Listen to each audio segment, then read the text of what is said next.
have the weight of the world on my chest. Well, sometimes it feels that way. For real, when my mind's at its best, I still feel afraid. And light turns to dark as my tears turn to ice, and I turn to my lover, and thinking I'm right, I tell only the truth. Every last little thing that I knew. All the things that I did, and all the things that I didn't do. Welcome. It's the second episode of Phase 5. Third. We are gonna go through COVID, the pandemic. I know, what a fun topic to explore. And we are going to, each of these episodes are not easy to talk about, to film. I'm also exploring, obviously, if you can tell, talking about them without a script, but makes me go longer, but at the same time can bring out some more authentic stuff. So, yeah. Hey. All right. So where'd I leave us off? I'm sitting at a bonfire outside in the backyard of a Chabad house in the Lower East Side of Manhattan, and my life's kind of spinning, not just because I'm intoxicated, but it's quite spinning around me. And I was at this like inflection point in a way of like, what am I didn't feel very good at home. I didn't feel very good in my program. But there were parts that were exciting for me. I did like that I was in a psychology program. I did like that I was connecting more spiritually and in therapy and growing, whatever that meant. And yeah. And home wasn't all bad. And so I guess I could take us to the next morning. It was my birthday, and I did go home. And I got to wake up to my nephew, and that was really special. They were like, I talk about, being hungover in college and how I'd wrap tefillin and feel better in my freshman year in undergrad, or whenever. But so this was, I guess, in a way similar. It's just an action that's just wholesome, or at least it felt wholesome within my being, of just like spending time with a 3-year-old. And yeah, on a birthday morning, there's balloons in the kitchen and song, and we went on a walk together in a little one of these cars. It looks like it's like a toy car, and you could push it with a little handlebar, and we went over to the beach and enjoyed the ocean. He thought a plastic bag was like a snake or something that was in the water. It was a cute little moment. Why am I talking about this moment? Well, beyond just like, I guess I just want to acknowledge that nothing is perfectly evil.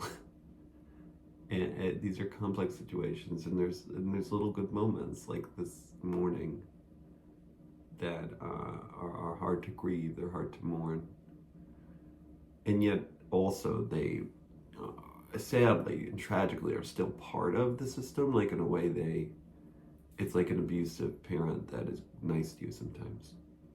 It helps you the niceness helps you forget about the shit. The advantages of being home. I got to spend time with my nephew. It was wonderful. And get balloons on my birthday. yay, I guess. Um, yeah. So I'm trying to just think of the timing of everything. It's hard to fully wrap my brain around it. I do think that I turned 25, and they say like, I don't know, brain development shifts. Things definitely felt different. I don't know. Certainly social stuff there, but like it was interesting. I was my clarity of decision making certainly changed, and I'll get more into that in a bit. But yeah, a little monumental moment happens. I'm taking a walk through the woods with through Central Park. It's in the woods of Central Park with a friend, a fellow cohort member, and we are. It was, we're just enjoying our break. Spring break hadn't ended yet. There was still no official announcements. I believe Trump was going to get on the national television that night and announce that we were shutting down and going into a pandemic. It's certainly the day that the sports league started announcing that they were shutting down. And yeah, so on March 12th, the day after my birthday, we were on this walk together when we both got the news that the program would be moving to Zoom. I was about to say telehealth. I guess it's telehealth for those that were seeing patients. We were not yet. So, but yeah, we moved to Zoom, and my friend in the cohort was dancing and singing because it meant they didn't have to commute anymore, and I got that. Like for this person, commuting. I mean, for me, commuting was awful too. For me, it was a bit different because I was hoping, and so to some extent did, like really connect to the cohort as a social support to some extent, and so losing that was sad. And just the whole idea, I mean, I was still even grieving this whole idea that that there was, I like that I was at school to learn something. I hadn't fully grieved that yet. My apologies. I wasn't there, just thinking it as a checkbox just yet. I couldn't just yet. I still had hope that it was going to get better.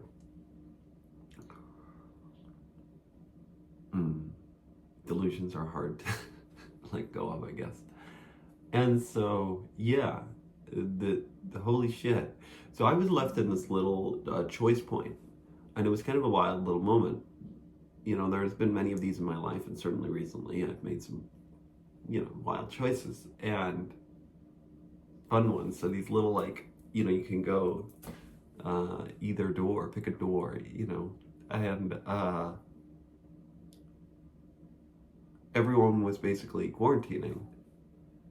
And my parents gave me a choice, and this was certainly on the Zusha night. It was already kind of being implemented, but this was up, more serious 2 days later. Like everybody's basically quarantining. This is clearly very real.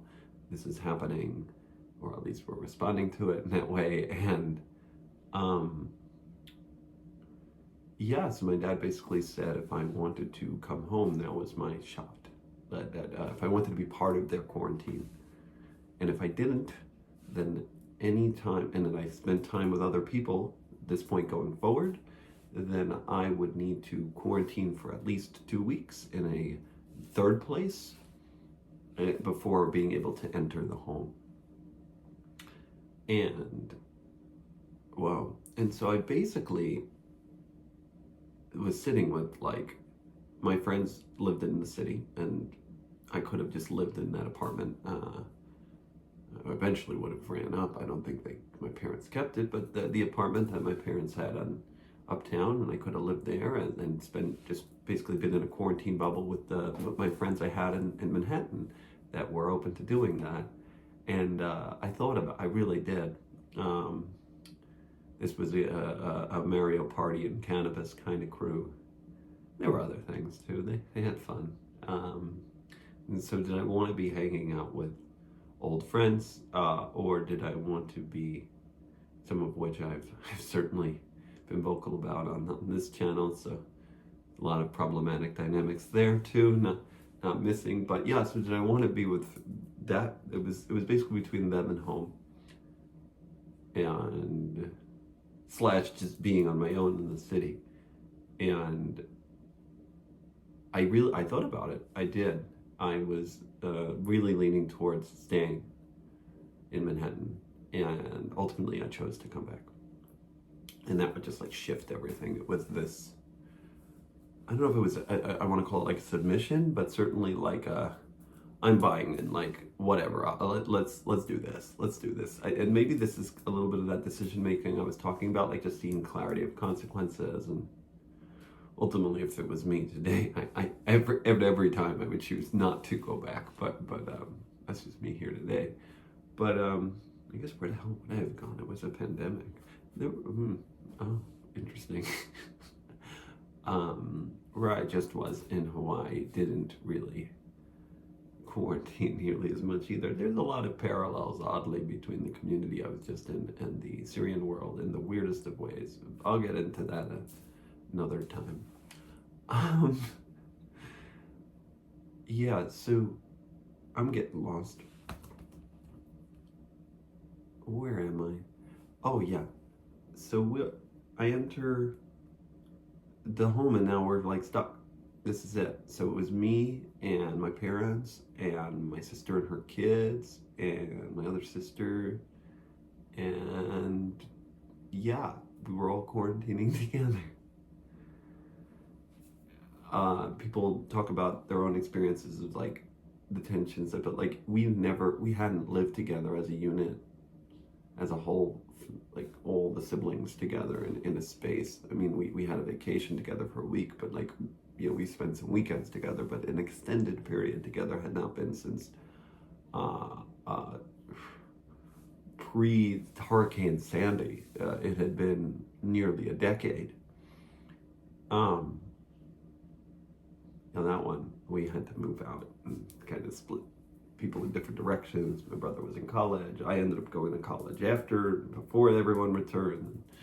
So it had been almost a decade since we lived like that. And people were at different stages of life. So this was going to be an interesting experiment, as I'm sure many families had to explore and experience. And it was fun in the beginning. It was board games and ordering food in. Privilege helps. There wasn't much to worry about. I did my online classes, and we lived in this nice house in Manhattan Beach, and I could go walk to the beach and get a breath of fresh air, and that was cool. So all that was available. At some point, we moved to Deal, the place where we migrate usually for the summer. But since there was nothing happening, there was no reason. I guess it was for Passover. So no Cabo this year. Tragic. Let me play a sad song on the world's smallest violin. And we didn't get to go to Cabo that year. So instead, for Passover, we were gonna have to do it in Deal. Oh God. And so yeah, we moved in at that point. My brother and his family moved in as well, and so it was quite the house, including nannies and staff. And this was I think the total humans, there was a lot of humans in this space. And so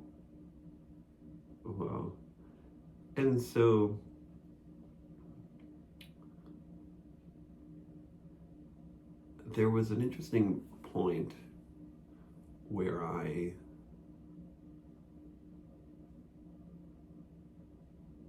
basically, my entire relationships with people kind of shifted. Like I had no excuses anymore to, I guess, quote unquote, waste time in the weirdest of ways, because nothing was going on, right? But it, like, for example, I used to on Saturday nights go to bars to drink with friends. Now there was none of that. I couldn't do that. And so I had to, at first I did a Zoom drinking night where I got all my friends on the Zoom thing, and and it was fun in a way. There was even an app where you could like go set up a room and your friends are all there, but then friends of friends can show up, and it was a wild app. And you end up in different parties. I forgot what the app was called. But yeah, so, but like in COVID, things just look different. So like, while drinking on a Saturday night seemed normative, during, I was 25, it's just part of life. In COVID, like, I'm bringing a tequila bottle down from my room. I lived in the attic of the house, and so I'd come downstairs with this tequila bottle on a Sunday morning, and why, why do you have a tequila bottle in your room? It's bad optics, I guess, and the optics did certainly seem sillier. I had to ask myself, like, why do I have a tequila bottle in my room? And I'm like trying to explain, like, oh, no, you don't get it. Like, I made a bar, like, this is cool, I'm being creative. And I mean, God bless my creativity, that's kind of cool, yeah. But I had to really ask myself, of like, what was I looking for? And I guess I was looking to feel better. From what? That's a good question. But like, I guess first, like, what else could make me feel better? And so it was that morning, it was April 21st, that I went on a run. It was one of my first time. I texted my friends group chat. I'm like, hey, anyone have running advice? And they were just like, put one foot in front of the other. Thanks. Someone could have told me about stretching. I ended up pulling a hamstring not long after, but in the beginning it was fun. I didn't pull it till like 3 months in. But come on. Put one foot in. Shoes are important. Support. There was running form. Anyway, I tried running, and that was fun. And I tried. God, funny enough, so I did get some advice from some people, and I was recommended the Nike app to monitor my running. And I end up, like, while on the Nike, I downloaded the wrong app, and I downloaded instead the fitness Nike app, and they were offering free intro yoga classes with this attractive lady giving over the classes with this man, and it was great. I'm like, oh, whoa, I could do this. And so I'm like taking free yoga courses through my Nike app. I mean, plug there? I don't know. I think, is it still free? Who knows? It was great. And so I'm doing yoga. I'm running. The ocean, we lived right on the ocean, and it was April, but like, screw it. Like, I had been dipping once a month at that point, and then why not increase? So I was dipping once a week before Shabbos, and suddenly I'm like, wait a minute, there's no hangover here. I feel really good. This stuff's better than drugs. And it went right in line with my therapy experience. That was like, it wasn't like you will go sober like that first therapist I had, but it certainly didn't, my therapist didn't see drugs as like a positive alternative. Today, I certainly do see some advantages to using substances. Long and interesting conversation about altered states and what we can gain from those, and respecting people's just decisions and what is their optimal lives. And anyway, but yeah, so it wasn't like explicitly, and it certainly wasn't a mandate to go sober immediately, but that was kind of it was like a goal in the weirdest way. It was like, you want to get to the point where you won't need drugs, which is an interesting approach. I was studying the harm reduction stuff, so there were slight differences between those two approaches. Certainly, both allowed moderation, but just one still had a conscripted goal of, like, why would you want to use substances once you don't need them anymore, hypothetically, once you've healed your pain, which again is so problematic when we're talking about shaming away trans feelings. So just one example of the shaming away of trans feelings. I was stoned. Oh man, and I was having a panic attack. God, no, this is shaming away cannabis use. That was one of my last, on 420, basically. It was, on 421, did I wake up, like, after panicking, after getting high? I had sworn, after that panic attack, I swore off weed. Earlier, I actually, oh wow, see, I don't even call it sobriety, but there were many ways where I was basically going sober.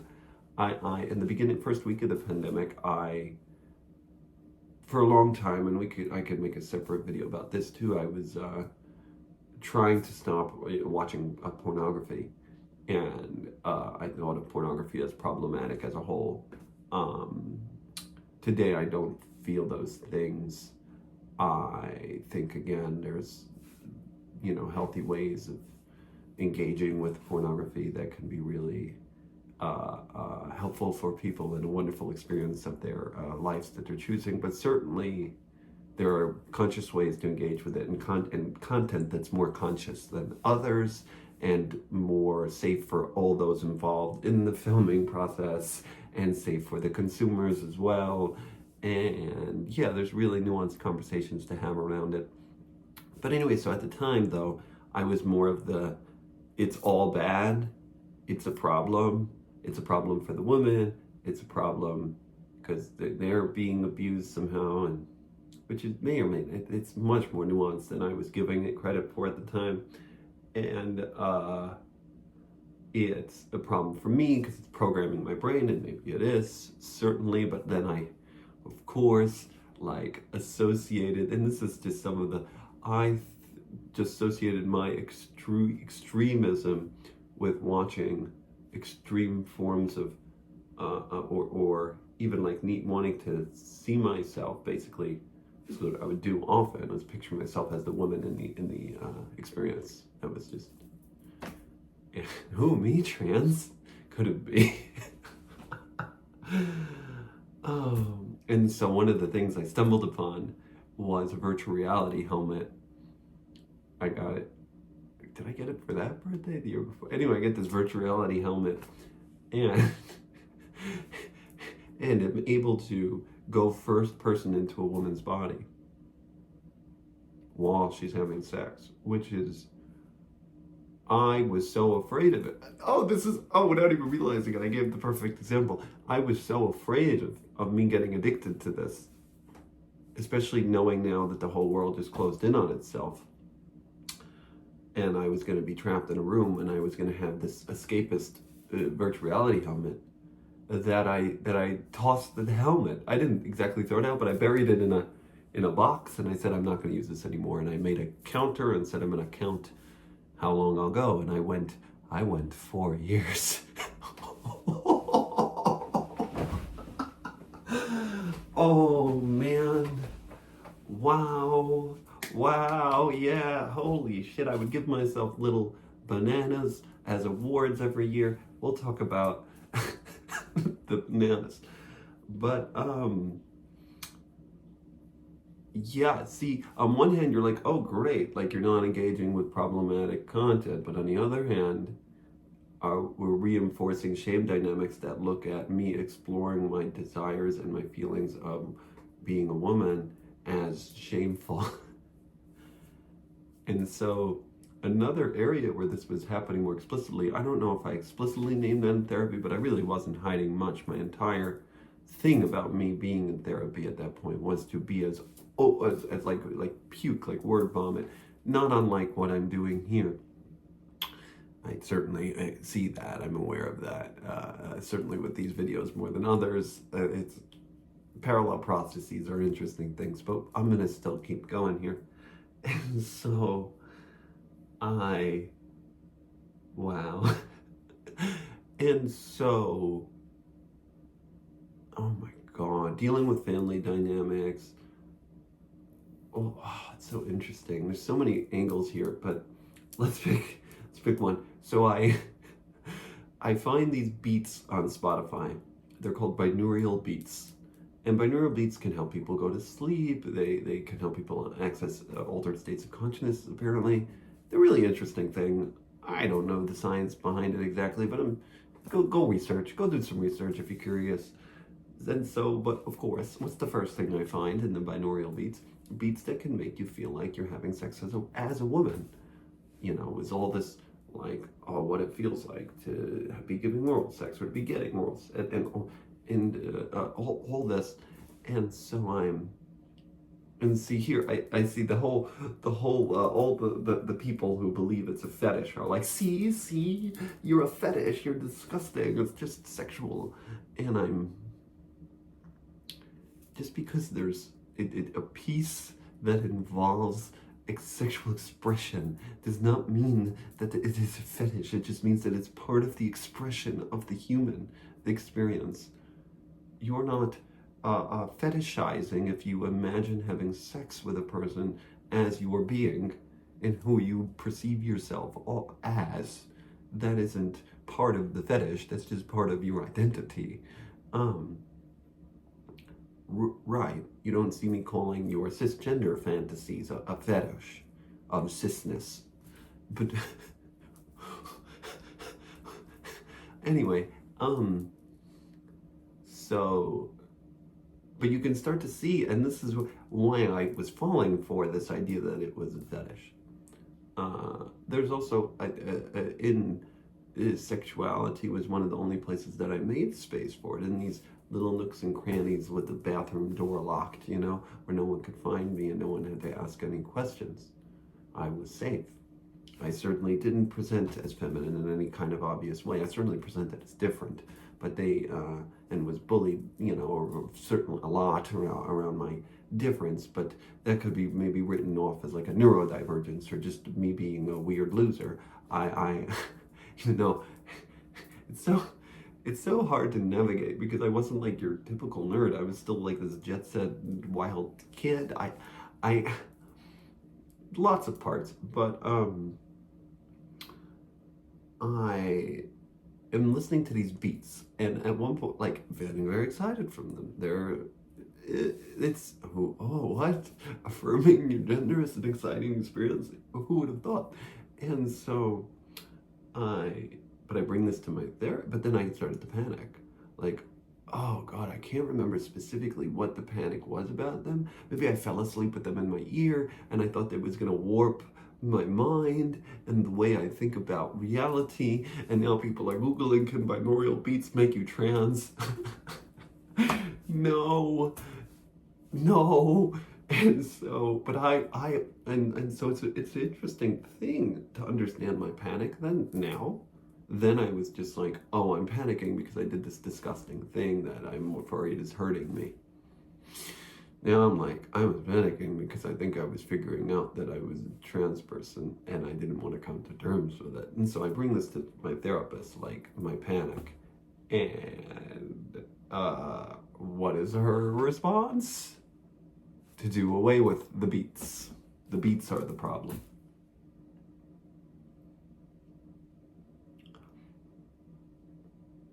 What? Explore my anxieties? No. The beats are the problem.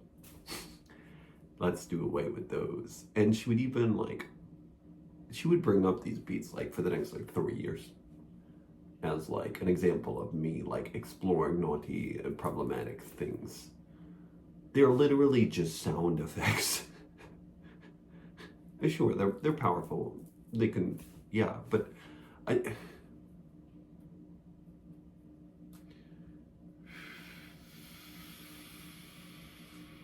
okay, we continue forward. So, in all these conscious, I'm making choices that are more aligned with my value systems. So I'm running yoga, meditations. I got a phone call from a friend, and they were basically like, we're starting a group where we're going to be doing meditation, sharing of song, discussion, and a movement. It's going to all be squeezed within 30 minutes in the morning so we can start our day and all over Zoom so we can start our day, feel connected to others, and feel like we're doing something positive. And that like just felt right in line with what I was doing in therapy. And I was like, holy shit, this feels so much better than my old friends. This feels healthy. This feels fun. I can be vulnerable. I was sharing poetry. I was being real. We were doing movements like working on Wim Hof breathing, and we were doing yoga stuff. And I was already doing the yoga stuff from the Nike app, so that was cool. And I was like, wow! I'm just like surrounding myself with intelligent, interesting people, and all while stuck at home was fascinating. Um, Speaking of the poetry, I was writing like 3 poems a day. I thought at this point I'd want to share more of them. I'm still exploring how to relate to these poems. Many of these are religious poems, so it's interesting to say the least, but they're all still very insightful for me to look back upon. Maybe I'll share a few, but not at this moment. Um, and so I God, so I have this new set of friends. You're seeing like all these rapid developing changes, all from like inside of a house. But suddenly, like almost immediately, this is by like April. Like I have a new friend crew. I'm like having new healthy habits. Uh, I'm in this therapeutic position, and I'm trying to put back like my problematic habits. I'm getting a chance to really just see everything from almost an outside lens. And certainly the pandemic brought a lot of suffering for a lot of people and even death. So it's not something I take lightly when I say this, but like for me, like the pandemic was just extremely healing, at least initially. And or in certain ways, it obviously was missing some major factors as we are seeing. And it's interesting to navigate, like, and look back at this because, like, my conversion therapy wasn't bad because in May of 24, when I wanted to buy a bodysuit, I was trying to become, it wasn't like one action.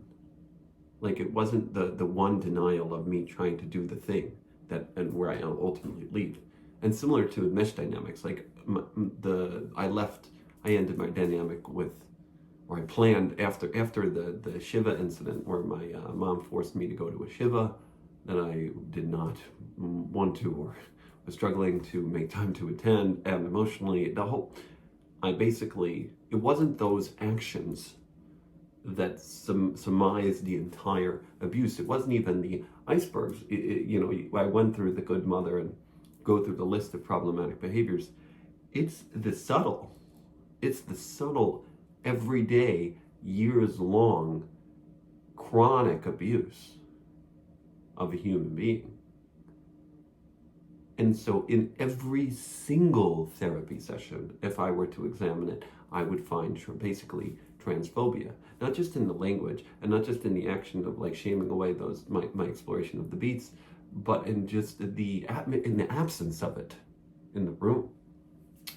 And I was again a consenting adult who was buying into this, but I was also an adult who was with an authority figure that I had been with since childhood. So it's super complex to think about, and to think about how this happens. It's really sad. But don't be so fast to just blame the therapist. This is also happening in a household where, the word, if I do something that's not in line, the word fag is still used openly, not so much, but certainly exists. And there's no space for trans people in this household. What? There's no even verbalization. I don't even know how many times you could like. If I had a clicker for every time the word trans was said, I maybe click 5 times, and each one of those 5 times was probably in a derogatory way. Or in some kind of jest manner. Right. So again, it's not even just the transphobic therapy; it's the transphobic home and the transphobic community. Where in the Syrian community was there room for trans people? And you'll say, I left the Syrian community. I'll say the Syrian community left me from before I was even born. They created an environment in which there was no space for me. to exist as I am. And I literally have to create that space for myself, and that's what I'm doing, and that's what I'm doing. You're welcome. What can I say but you're welcome?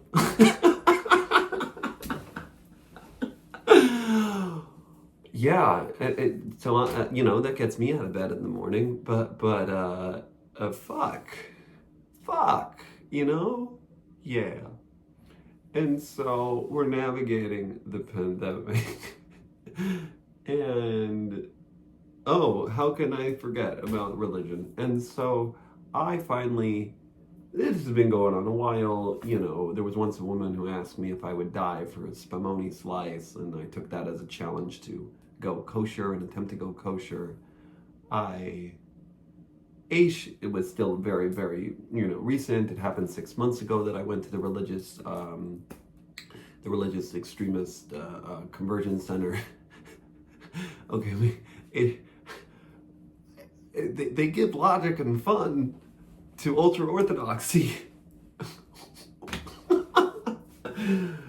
And so, there was certainly some interesting aspects there too. But yeah. And so I was praying, and my commitment to Vineyard certainly couldn't be continued, but I was now praying on the beach with the ocean and the sunset and the sunrise, and I made a chart. Oh, I remember my chart. It was for the Omer, this basically this 7-week period where you count these days leading up to this holiday where we celebrate the giving of the Torah at Sinai, because it totally happened. And so in that count, it's some people take upon themselves to improve themselves every day and to make every day count. And so I made a chart to make sure that I would count it. There's like a blessing you do on the count of the day, every day of the 49 days. It's actually, I felt really good that I was able to get, I think, almost every day there. I think I did it. And then, interesting. Anyway, I certainly attempted to do it. And along with that, I'm just like, oh, I'm making this chart. Let's throw in some other things. And this was a suggestion from that group of guys that I was with. So we're seeing how my life is literally getting better by hanging around different people. And even if just over the internet. And we would meet at a social distance once a month and play music on the beach and stuff. And eventually, the Syrian community is going to stop following pandemic guidelines very soon. But stick with me. We're still in it for a second. And it was fun while it lasted, And so, yeah, my chart had, did I do my push-ups, my yoga, my meditation? Did I do therapy that day? Did I write poetry? Did I brush my teeth twice a day and floss? And then I kept adding things to it too, and I just was filling this behavioral chart out and giving myself little checks and feeling good about myself every day. It was actually a really cool way. Charts, are, if you are trying to modify behavior, charts can be a really helpful tool in doing so and keeping track. And even just trying to understand your behavior on a better level, you can chart yourself. I used the Rut-Row chart, was huge for me in understanding that I was being abused and how, and have it to have numbers behind that. So I don't have an active chart in this very moment, but it's certainly something I think about and a tool that I do like to use. Yay, thing I learned in LIU Post, cool. And so, I learned some things. There were some good professors, there were some good classes. It wasn't all horrific. This is a great moment, as an aside, to bring up an email I received. So imagine all these classes are over Zoom, right? And I literally, it was so hard to pay attention. It was already hard enough to be in class. Now, in the building, now I'm just sitting on this computer screen, and then just kill me. And so there was a break given. It's usually a 15-minute break or whatever, and I don't know what the heck I was doing. Maybe I went to the bathroom, maybe I was sitting on my phone looking at YouTube. I don't know where I went. And I eventually, I come back and there was this whole shtick about having your camera on, and maybe my camera was off, and I get a literal in the middle, like in the middle of, I think while he was teaching the lesson, I guess he was multitasking, I get a little email that says, FYI, I had taken, basically, I had my camera off for 30 minutes instead of the 15 minutes, because I wasn't present in front of the camera. FYI, the break is 15 minutes, not 30. One sentence. And I'm like, it's starting to pile up, this long list of ways that I'm being this problematic student. This is doctorate level coursework. To punish, to even test students on material is not to even, and it's not to engage with them at a mature level. It's not to me. It's the entire way of engagement. Forcing people to be present. It should be a privilege to be present. You should, and that's not to say that I'm the problem because I didn't want to. It's the way the entire course is engaging, and not really the way it's not engaging the student body. Tests are a way to force people to memorize something in order to show that they didn't know the thing. I guess it's also a way to threaten them that they better be paying attention. But really, that's telling to me that clearly the information, like, I am there to learn how to do therapy. I am passionate about this thing. And if I'm not being engaged, then something's clearly wrong. And it's just not because I'm like some cocky person who thinks I'm smarter than these people. It's that these people are not engaging in actual healing modalities. Case in point, I would have felt them. Because I was basically feeling and trying to grab anything that worked.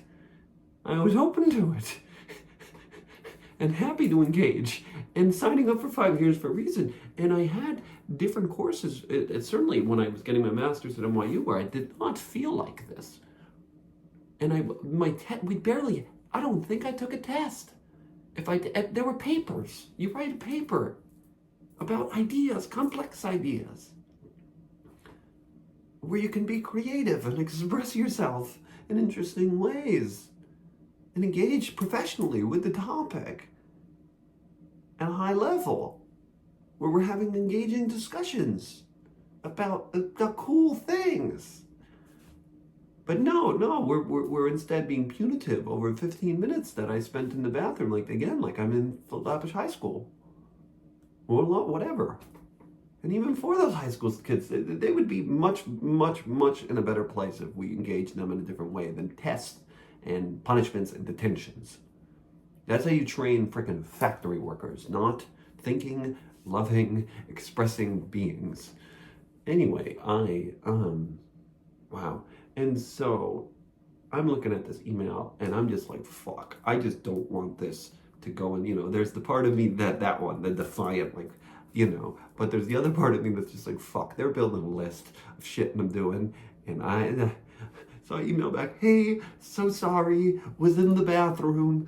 Thank you for your great class. Just kissing the butt. Kiss the butt, Mo. Kiss the butt. Just do the thing. You get the degree. And I get back. Well, you could have still put it on volume in the bathroom. I don't care where you listen to my class, as long as you're on mute and your camera's off, which is also backwards because he only quote-unquote caught me because my camera was off. So hypothetically, I could have been doing that. But he wants me to listen to him while I'm fucking in the bathroom. Are we seeing the pattern? Are we seeing something here? Are we still blaming me? Am I still the problematic one? Well, it's two sides. It's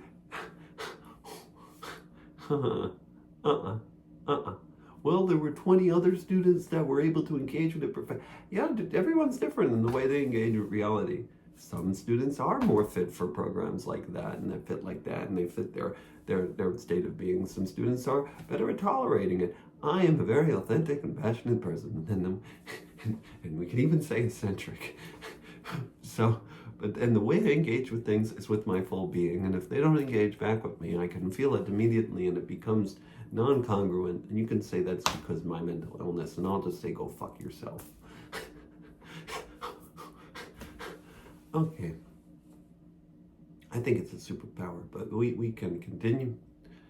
Um, Whoa. And so, religion.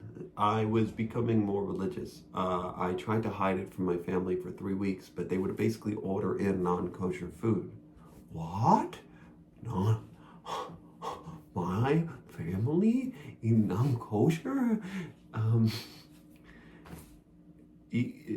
right. It was pizza and pasta.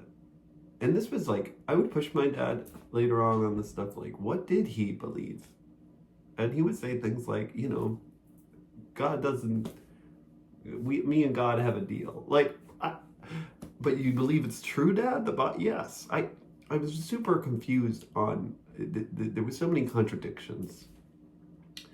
Anyway, so they would basically order in the food, and I would either not eat it or choose to say I wasn't hungry. And there's only so long you can live in a house and just say you're not hungry. It's hard to hide certain things. And I end up, I think it was my sister, one of my sisters that asked me, like, are you kosher? God. And so, yeah, so I was going kosher. I was praying 3 times a day, or trying to, on my charting it, late night, Arvit, Marav. That was hard. And yeah, I was feeling good about myself. And so, but just wait a minute. We got some more shit coming. What comes in? Just as we predicted, a letter, a warning from my program talking about all the shit I was fucking up. It had on it the essay I wrote for the ethics class, where the professor thought I was having a childish view of racism. So instead of actually having a nuanced conversation about it with me, he gave me a poor grade and reported me. It had on it the essay the thing I submitted to the testing thing that wasn't exactly in line with where so I got like a 70 or 80 on it, and that was in there. And the interview I had with a friend, which I had right afterwards, I went up, the professor called me out for it. I apologized for it immediately and was addressing it, and was reassigned a different assignment, and got to have an incredible interview with a non-related person. So that was super, super cool. And so I was fixing that on my own.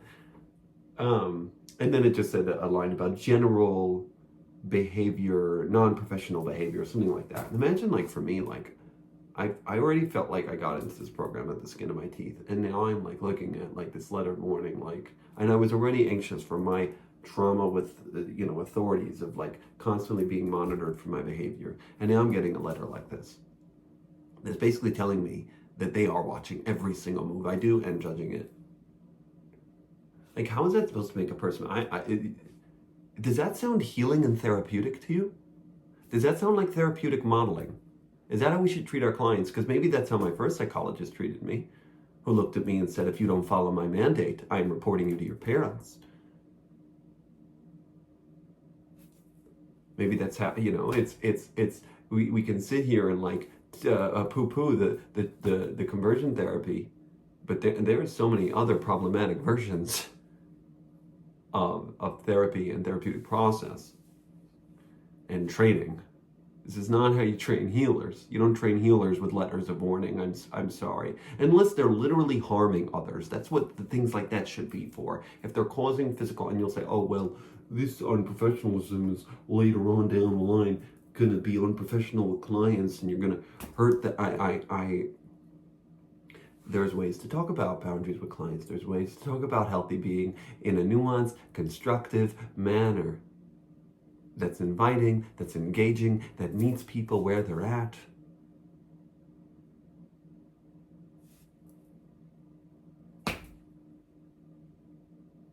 I mean, I don't know if I'm just, yeah.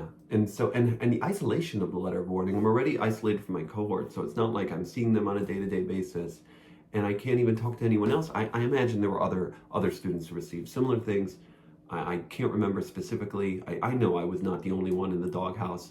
God, there was a student who failed a class because a teacher passed away and he missed the first class that teacher, post facto, but he missed the first class the professor was in, and so never got on the roster or was late for sign up, and they failed him and then held it over him as like a problem for him because and then he couldn't prove that he was there even though 21 other students witnessed him being there, but because the professor was no longer alive to say that he was there, I think he had to retake it, and this was part of his freaking story. And this is not just me, and this is not even yet naming the problematic administrative dynamics that were yet to come.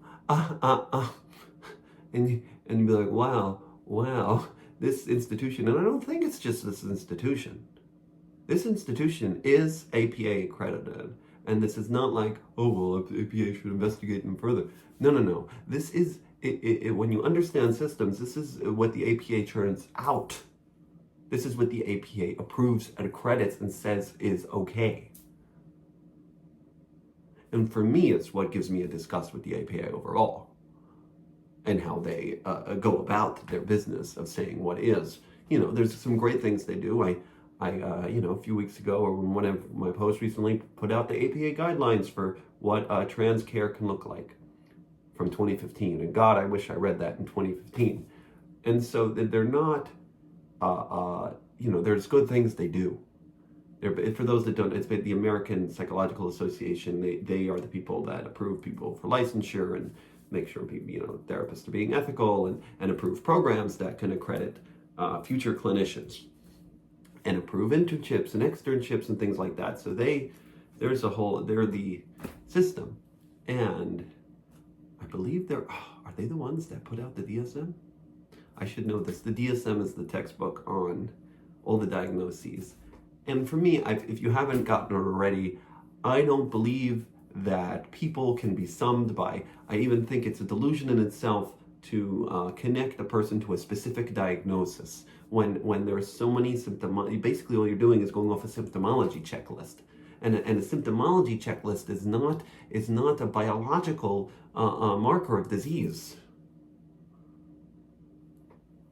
There is no way to really know. I mean, you can say, oh, we're looking for these things, but to really, there's no addiction thing that I can see they're addict, and where there certainly are some biological markers, and there's certainly ways that in psychiatry that biology interacts with the body, specifically around medications. There's complex conversations around that, but what it ignores, what the disease model misses, is the active relationship between the person, the society, and the symptomology are not happening in vacuums. They're all happening at the same time and interacting with each other.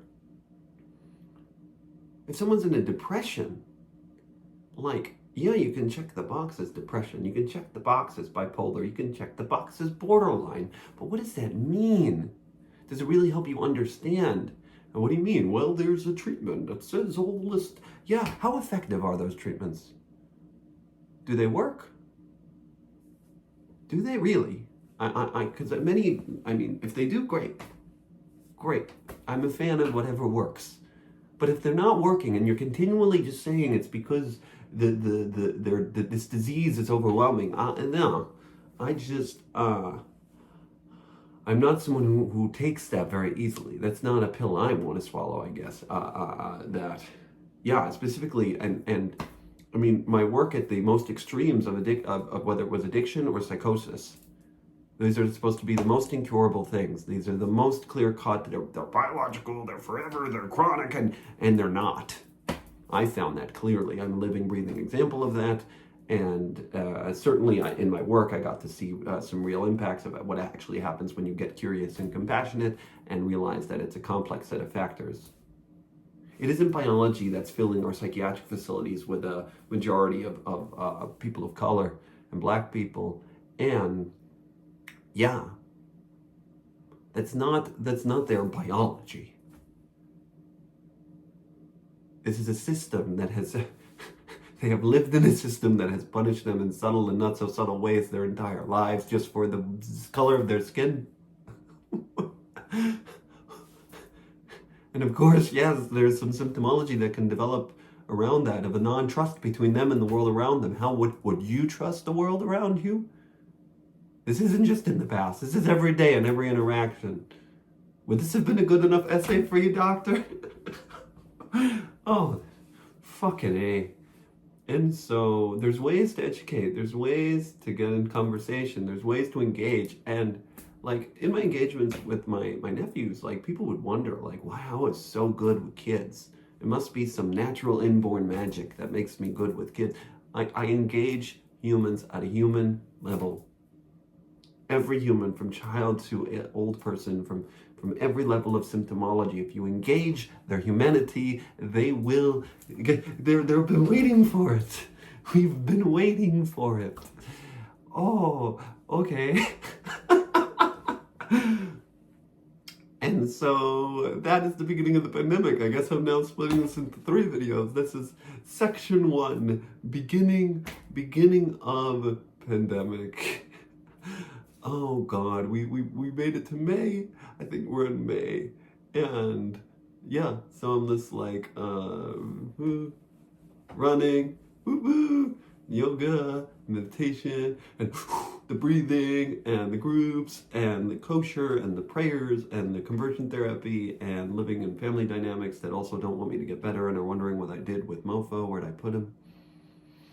Oh, ouchie. More on that. Okay, see ya in the next one. Thank you.